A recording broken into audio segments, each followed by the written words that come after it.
Creating more space for people to call home on this city is a major priority right now, and much is being done to try and pave the way for more housing. But as Mark McAllister tells us, the effort to build more on a smaller scale is proving to be difficult. That's lackluster. It's disappointing that this hasn't caught on more. Build more housing, they say, even in your backyards. Garden suites providing more space to live in the city, tucked away on people's property.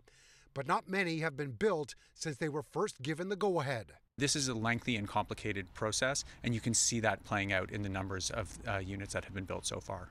A closer look at the city's data shows of the 244 total applications to build garden suites over the last couple of years, 114 are under review, 97 permits were issued, just 57 are under construction, and only 6 have been completed in all of Toronto.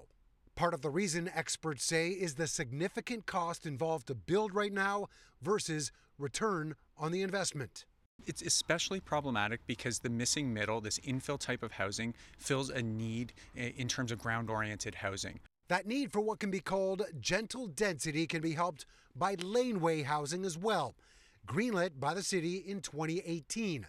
Certainly more and more can be found through the back alleys where garages normally stand, but there's still less than 200 complete. Matt Hagan, an architect for Lanescape, specializes in this type of housing. He says they have several similar projects with smaller square footage on the go. What has been your experience? The thing with garden suites is they're more limited in terms of size compared to laneway suites. So they are more suited to personal use, like for yourself or extended family, whereas the size of laneway suites lend themselves more to rentals potentially. Permit process to get housing built has long been a sticking point at City Hall, something the mayor and councillors have vowed to streamline. The city isn't really going to go out and advertise too much, I don't think. With this, it's more or less on the private sector. So we're doing our best to give free info sessions to homeowners. I think it's super important, and I think it's also too early to say that this is a failure, that you might see more of these units come online over time. You do see more in the pipeline.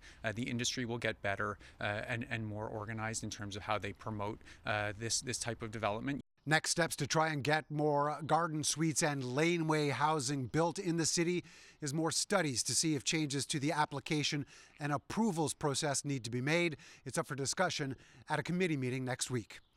Mark McAllister, City News.